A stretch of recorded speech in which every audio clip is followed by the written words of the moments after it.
এখন আনবক্স করতে যাচ্ছি গুপ্তধনের নকশা, আপনারা দেখতে থাকেন। ঠিক আছে, তুমি ফোনটাতে ধরো।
খুব সুন্দর প্যাকিং হয়েছে,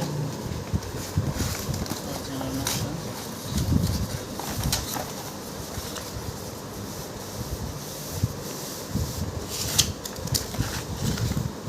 একটু ধরো তো সাইডে একটা।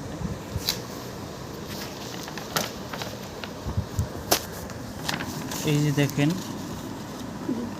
কাটে দিছি কিরা? ও না, কাটে না, সরি। এই যে দেখেন, আমার বাপ, তার বাপ, তার বাপ এর সম্পত্তি ছিল, আমরা কেউ জানতাম না। কিন্তু আমরা মানে আমার বাপ চাচারা একটু পড়ালেখা বকলম ছিল, তো আমি একটু পর্যন্ত পড়ালেখা একটু শিখতে পারছি। যার কারণে আমি একটু জায়গা জমে খুসায় খাসায় আর কি কিছু একটা বের করতে পারছি। তো এই যে এলো সেই দাগ নম্বরগুলা,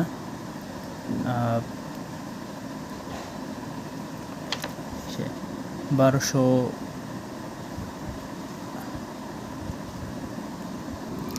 এই যে সেই দাগ নম্বরগুলো 1229, 1228, 1231, 1230 এই দাগগুলো। এবং আমাদের নিচে আরও দাগগুলো আছে, এই যে এই দাগ 1248, এবং এই সাইডে আরেকটা দাগ আছে 1011।